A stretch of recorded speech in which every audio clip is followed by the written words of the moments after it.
Welcome to the Sailing to Success podcast, the show created exclusively for entrepreneurs and small business owners looking for a safe port in the storm of fast-paced business growth. Lindsay Phillips is the founder of Smooth Sailing Online Support, a company dedicated to helping entrepreneurs and small business owners increase customer service, run their business more effectively, and increase their profits. Prepare to be inspired and learn some practical tips and strategies you can use in your business today. And now, welcome your host and captain for this 30-minute excursion, Lindsay Phillips. Hey everyone, welcome to the Sailing to Success podcast show. I'm Lindsay Phillips and I'm your host and captain for this 30-minute excursion. I am the founder and CEO of Smooth Sailing Online Support. And for those of you that don't know me or maybe this is the first episode that you've listened to, I love sharing, practical tips, business building strategies so you can be more productive in your business. But I also love to take on more of a broader approach. As entrepreneurs, we're so busy and need to think about other elements of our lives as well. So today I'm really excited to have Chef Allison Schaaf. She's MSRD and LD, all those letters behind her. She's the founder of the meal planning website, prepdish.com. So Prep Dish, for those that aren't familiar, helps people save time, enjoy healthy, home-cooked meals by providing weekly prep ahead meal plans. And Allison has founded Austin-based personal chef company Prep Dish Personal Chef. She holds a bachelor's degree in culinary nutrition from Johnson & Wales University and a master's degree in nutrition communications from Tufts. So Allison has been, I know I heard her on Entrepreneur on Fire. She's been on tons of other podcasts, Smart Passive Income and Food Blogger Pro. So she's definitely getting her name out there for sure. She's an avid world traveler, loves staying active, hiking, scuba diving, yoga, and enjoys curling up with a glass of wine. Atta girl. And her cat. And she's actually in Puerto Rico with her husband, Brooke, and cat. This is quite an interesting name, Allison. Lucius Tiddlypuss? Yeah, Lucius Tiddlypuss. That's hilarious. Yeah, he's pretty good. He fits the name. That is so cute. So I am a wine and cat lover myself. I like you already. Excellent. Yes, I've got my Molly and my Lucy, my girls, and yeah, who doesn't love a good glass of wine? But who doesn't love good, healthy food, right? So thank you for coming on my show to talk. Thank you so much for having me. I'm excited. Cool. So first I'd love to know, how do you go from, being a personal chef and being in nutrition? What made you decide to kind of start your own business? Yeah. So, I started out with a personal chef business and that worked great. I loved to cook. So I was getting to cook a lot and I've always had a passion for nutrition, and it allowed me to really hands-on impact people's nutrition, because I was, all their food for them. Yeah. But after, 4 or 5 years of doing that, I realized from a business standpoint and just looking at my personal goals, that one-on-one work just wasn't going to be the best fit for me long-term. Right. I just couldn't picture myself, having a family and, as I got older, every single day going to someone's house and cooking for them. That just did not seem sustainable to me. Mm-hmm. And then I thought through, one option would be to grow that business. I could hire a bunch of chefs to do that for me. And the thought of managing a lot of chefs was a little scary. So, yeah, that would be overwhelming. It would be like a whole other ball of wax. Yeah. So, I started to look for options online. I just kind of knew that, online is where I need to be. Yeah. There's a way to reach more people, to really scale the business. I did keep the personal chef company, but I just basically replaced myself, and I'm happy with that decision. And then now I've, for the past few years, really been focusing on prepdish.com, which is a meal planning website, and really the one-to-one translated quite nicely into the online work, because basically what I was doing was taking that process that I was using with clients for all those years, and that process was visiting their house once a week and prepping their meals ahead of time. and realizing like, hey, this is what everyone needs. Not everyone can hire someone to come in and like do it all for them, but I have the process and the system to save them time. And so how do I get that out to the masses? And so that's basically what I did with Prep Dish, was wrote down, organized shopping list, very like efficient instructions, like how do you get in and out of the kitchen as fast as possible. I got really speedy because it made sense. I could take on more clients the faster I was. So I was always looking at ways to speed up my process. And so I have a lot of, skills in that. So it was really kind of cool that I was able to use those skills that I developed over those years as a personal chef and translate those to this online business. And it's really been a lot of fun. That's amazing. And it's so neat how because you think, okay, chefs, it's such a hands-on thing. How would you possibly transpose that into an online business? But yeah, you've done it beautifully. So tell us a little bit, for those that maybe aren't familiar, what is Prep Dish and how does it work? Yeah, so it's meal plans, and people sign up, they subscribe. So it's either $14 a month or $99 for the year, which is, $2 a week.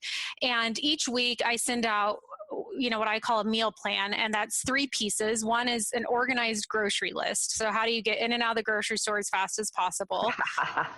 Yeah. And then the second part is really, what do you do ahead of time to set up your week to go smoothly? So how can you get in and out of the kitchen in like an hour or two and prep everything for the week? So it's chopping up vegetables or mixing up marinades and just getting all that work done in advance. And then the third piece is just really simple instructions on, Wednesday night, here's what you need to do. And It's usually stick it in the oven for 20 minutes because all the work was done ahead of time. So, that's what I send out each week. And then I've kind of built it out to include, bonus handouts and breakfasts and, I have a member login and all that now. So it's kind of evolved, but at the core, it's really just those weekly meal plans. So it's not just dinners, you do lunches and breakfasts as well? Yeah. So the way the meal plan is set up is it's 4 dinners, 1 breakfast, 1 dessert, a snack, and a salad. Gotcha. And I kind of do it so people can, do with it what they want. There's that side salad. They can use that for lunch. They can use it as a side option at dinner. So, people really kind of figure out how to make it work for them. And then, I have the bonus handouts like crock pot meals and additional breakfast options. And, really over time, I've just been able to talk with subscribers and see what their needs are and kind of develop some bonuses based on that. And hopefully they have tons of leftovers to have for the next day. Yes, exactly. Now, I know you also, I saw on your site that you cater to those that are on a paleo diet. That whole paleo diet is just growing, like the amount of people that are doing it. And obviously everyone is familiar with gluten-free, but what is the paleo diet about? Yeah, so I have 2 options that I offer. One is the gluten-free and the other is paleo. At the core, I say they're both what I kind of call real food eating, just basically avoiding food. It's all kind of from scratch. The paleo diet is similar to gluten-free, but then it also removes all grains, legumes, soy, corn. So not that different from the gluten-free, but just a little stricter. And the reason for doing that was when I was doing the personal chef work, I worked closely with a functional medicine doctor and had a lot of her clients and saw that a lot of them required the paleo diet. If they had an autoimmune condition or something like that, they really got healthier with that way of eating. And I also realized that the gluten-free plans that I had developed were pretty close to already being paleo, just because that's the way I eat. And so in order to offer that next level from gluten-free to paleo, it wasn't going to take a lot of work on my side to like edit the meal plan. So sometimes, the paleo people may have the same meal as the gluten-free. Oh, okay. So, to me, it just made sense to kind of offer that. Totally. That would make sense. Now, I always thought legumes were like the best thing since sliced bread, that they're like the power food. Yeah, it's funny. I say with foods, it's really figuring out what works for you. Yeah. Some people do totally fine with beans, but other people, it's figuring out what works with your body. And there's some people that just can't. Don't digest properly. Yep. Fair enough. Now, so here's an interesting question. So as you're an entrepreneur and you're growing this online business, did you find yourself, like many entrepreneurs out there, that, I mean, you're so busy juggling so much in a day that your own nutrition kind of goes to the wayside? I mean, you might be different because you're trained. It's like in your blood, right? No, I mean, no, but sometimes. Oh, so totally. And actually that was one of the aha moments that led to Prep Dish. Was really, it kind of started when I was the personal chef and cooking. You know, I love to cook, but when you're cooking all day and I would get home at 5 o'clock, the last thing I wanted to do was make a whole meal from scratch. Oh God, but yeah. I realized, I'm like, I'm not going to spend all this time and energy to have all my clients eat this wonderful food. And then I'm having, you know, like cheese and a glass of wine. Like, that's not healthy. So, so I made a promise to myself that I would always eat as healthy as my clients. Well, how did I do that? I started prepping my meals ahead of time, just like I was doing for them, because that made it easier for me to get home, because I didn't have to start from scratch when I got home. Because I did get burned out by 5 o'clock from cooking. So, you know, really that's how it started. Was I needed to make sure that I was following my own process, and it still happens today. You know, I try and do prep day. I try and have those meals ready to go. And when it works beautifully. But then there are weeks where I'm like, dang it, why did I not do that? Because I know what I'm going to eat for dinner tonight. And the second you don't have a plan, it's stressful. So I try not to fall into that trap. But I mean, I totally do sometimes. We're all human. Yep, exactly. And Lord knows, it's like, yes, there's the crock pot, and yes, we all plan on making a whole bunch of things ahead of time on Sundays. But it's like Sunday comes, and even honestly, grocery shopping, the hard part for me anyways, and I'm sure a lot of people are the same way, is what am I going to make all week? It's like, I can't think of maybe tomorrow, but I don't like to plan for the whole week and make sure you have the groceries for all of those things. It can, like, to me, that's the stumbling block. And then I imagine for a lot of, you know, busy moms, whatever, it's like you end up falling to, you know, the same meals or things that aren't as healthy. And then there's also like prepared foods. What's your take on the issue with dealing with having prepared foods? Yeah, I mean, that's where doing the work and prepping your own food is so important. You know, and it's one of those things, you know, I can sit here and talk all day about how bad the processed food is, but that's what I meant. Yeah, sorry. Yeah, you really just have to experience it firsthand. Like the second if I start traveling and can't eat food at home, I'm trying to get an Airbnb, because if I eat out too many times, like, I just don't feel good. And so, you know, that's the nice thing about making your food at home, is after a while you start to feel so much better, that it really makes it worth it. And for me personally, you know, I'm gluten intolerant, and I found out when I gave up gluten like 3 or 4 years ago. It's amazing the transformation that I went through in terms of mainly my immune system, but I don't get sick anymore. And so it's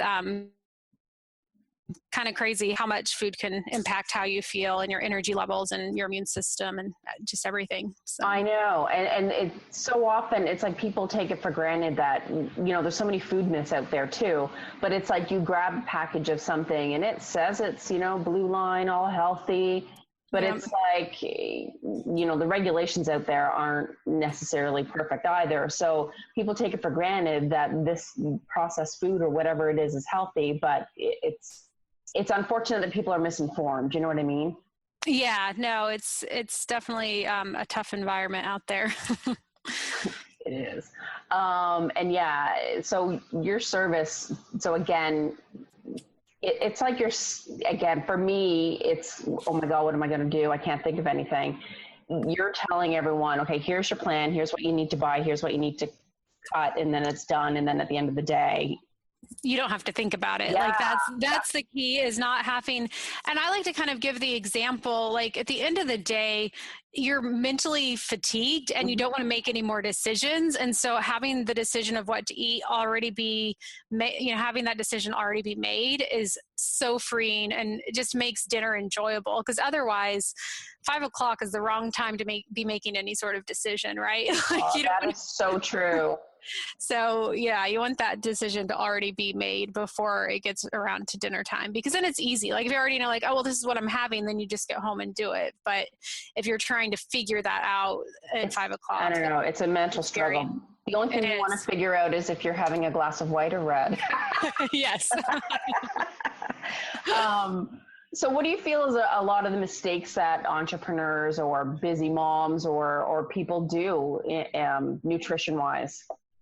Yeah, I mean, I think planning or failing to plan is the number one thing. You know, if you don't set yourself up, and it doesn't have to be a meal planning site, you know, but having, you know, your fridge stocked with healthy foods, having, you know, that goes for dinners, but also goes for things like snacks. Like if you have some pre-cut veggies and they're at the front of the refrigerator, well, when you get hungry and you open it up, you're going to be much more likely to go for the chopped cucumber because it's there and you've made the effort. But if you have a whole cucumber sitting in your fridge, you're not going to open it up and be like, oh, let me, you know, take the time and cut it right now. So it really needs to be done before you're ready to eat it, because it'll make the decision that much easier.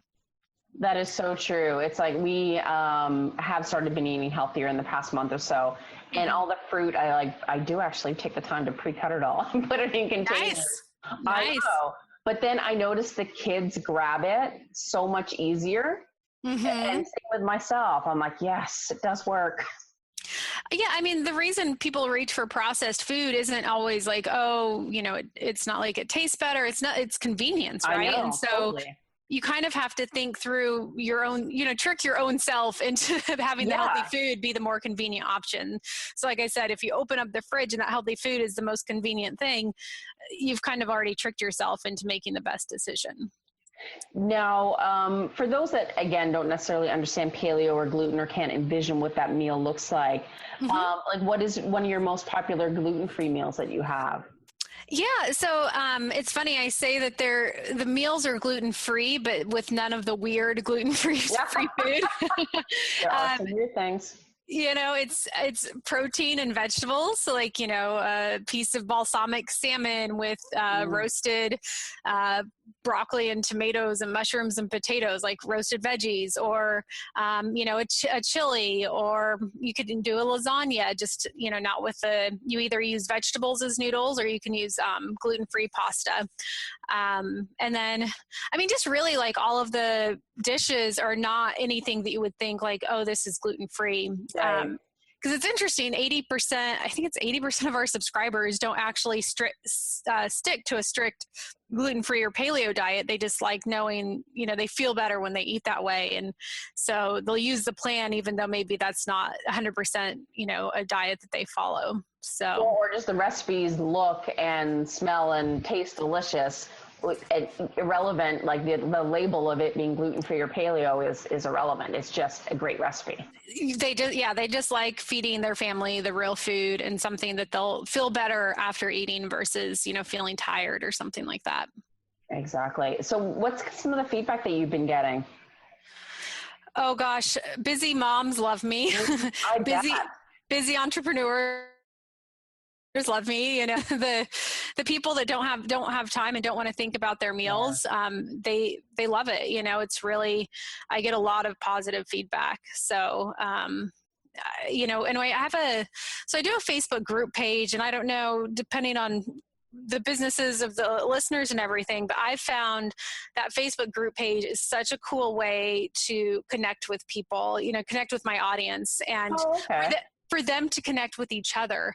You know, they can post a picture, you know, after they do, because prep day, you know, you have to put in the work of chopping and everything. And after you do that, you want to share it with someone. So they can jump on the Facebook group page and post a picture of their fridge, and everyone will be, you know, yay, and, you know, share in the celebration. And people like with other people that get it. They're not in it alone. And, you know, they can, and then throughout the week, you know, if there's a dish their family really loves, they'll post it on there, because they, you know, it's nice to know that you're kind of in it with a whole group of people. And that's just a great feeling. And I think no matter what the business is, those Facebook group pages can be a really good way to get the audience to connect with each other and have that sort of feeling of being a part of it. And it's not just like you're alone out here by yourself. Oh, absolutely.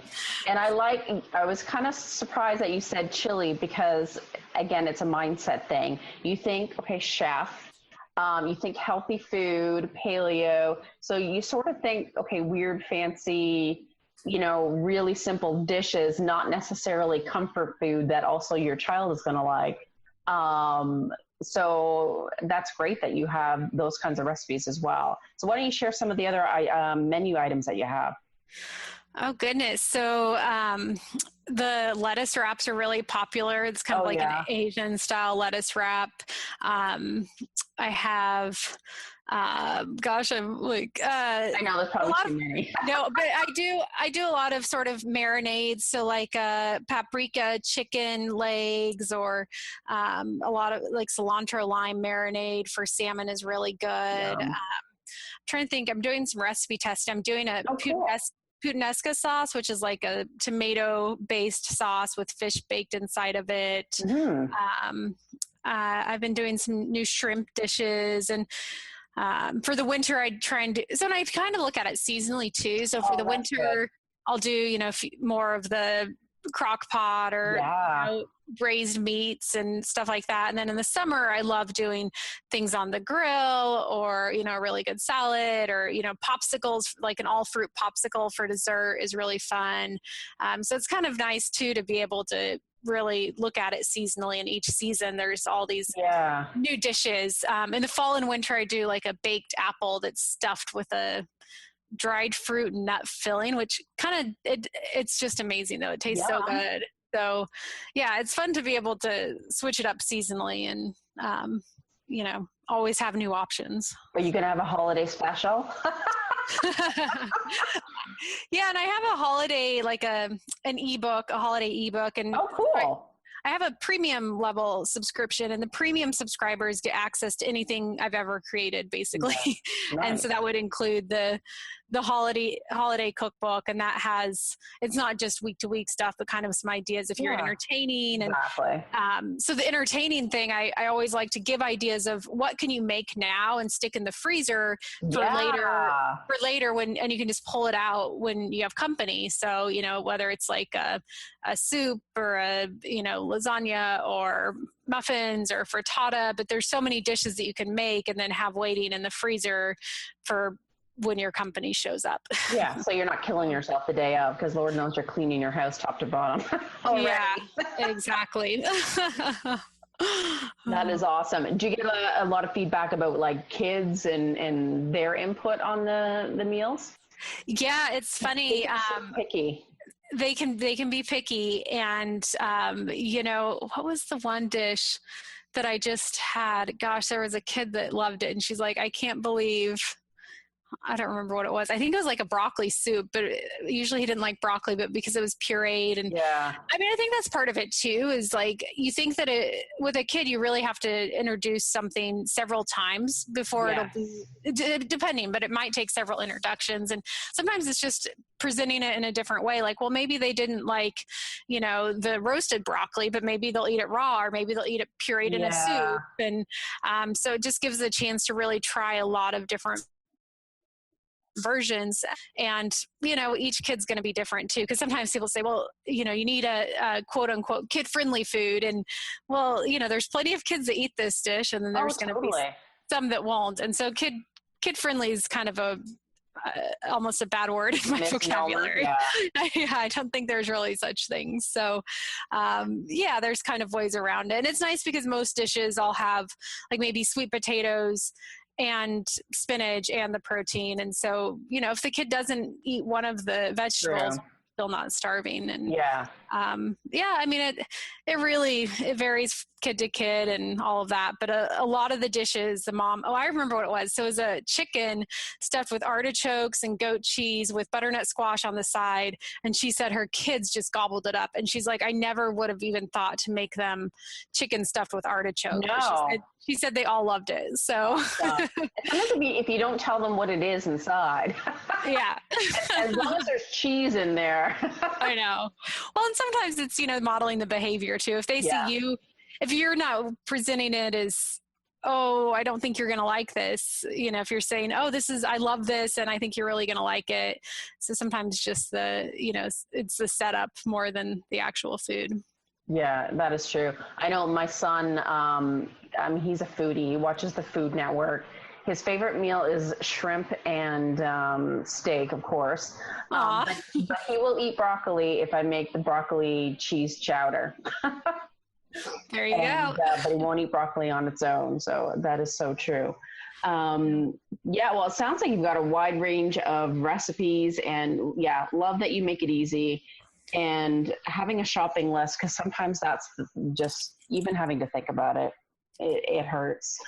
Yeah. Well, and the other thing with the shopping list is so many cities now have grocery delivery. And so that's true. You can use and I have with Instacart, I actually have pre-filled Instacart lists. So for the people that have Instacart in their city, they just click the Instacart list and the groceries show up at their front door, basically. So what is Instacart? We don't have that in Canada. I don't know what that is. So it's a delivery, grocery delivery. So you fill out your cart online. Okay. And then there's shoppers that they have that go into the store and do the shopping and deliver it to your front door. Nice. So, but in a lot of the cities, even if it's not Instacart, like maybe the grocery store has their, like I know on the East Coast, especially like Shop and Stop, I think they have a delivery within their store. And I think actually H-E-B in Texas has started doing that. Oh, and then there's other services, like I think it's called Envoy in California, and there's one called Burpee, and there's some in Canada as well. I'm sure there are. Yeah. So, because I also in groceries sometimes as prizes and surprises for customers or, people we work with, we'll send them. Yeah. We'll have prep dish groceries show up at their house. So that's fun. That would be great. My, the one thing I hate is grocery shopping. And what's even worse is grocery shopping with 2 kids. Yeah. Oh my God, I hate it. You should look into delivery and sometimes it's not, it's not that much more in terms of cost. Yeah, that is true. It's worth the anguish. Yes. So what are there any changes that you're going to do to your business, or is there anything more that you want to accomplish for yourself? Right now it's just scaling. So, I'm happy with where it's at. I'm happy with the service and just wanting to bring on more subscribers and reach more people. So, yeah. Awesome. Good for you. And enjoy Puerto Rico while you're there. Oh, I am. It's pretty nice. That's fabulous. Well, thank you so much for sharing your story and nutrition and your service. Thank you. Yeah. So how can people find you? And I believe you had something to share with our listeners as well. Yes, I do. So if you go to prepdish.com/STS for Sailing to Success, but just STS, I have a free trial set up there. And I always say that's the best way to see if it's a fit, is give it a try for free. So if you're interested in trying it out, prepdish.com/STS. And then if anyone wants to connect with me, I'm on social media, Instagram, Snapchat, Facebook, all of the major social media channels, Dish. So perfect. Yeah. Well, thank you for giving that free trial. I mean, what do people have to lose, right? Help getting the food on the table and it be delicious and healthy. That's an added bonus. Mm-hmm. Awesome. Well, thank you again, Allison, and thank you all listeners out there for joining me on this episode of Sailing to Success podcast. You will find this episode and past ones, my videos and my blogs at lindsayphillips.com. And of course, to learn more about my online services, you would go to ssonlinesupport.com. So until next time, folks, I wish you all a productive and profitable week and nutritious one. And may the winds always be at your back. You've been listening to the Sailing to Success podcast, the show created exclusively for entrepreneurs and small business owners looking for a safe port in the storm of fast-paced business growth. To make sure you don't miss a single profit-boosting show, subscribe to this podcast at iTunes and www.sailingtosuccesspodcast.com. To learn more about how Lindsay and her team can help you increase customer service, run your business more effectively, and increase your profits, go to www.ssonlinesupport.com. That's www.ssonlinesupport.com. Now go and implement what you've learned and come back next week for more Sailing to Success podcasts.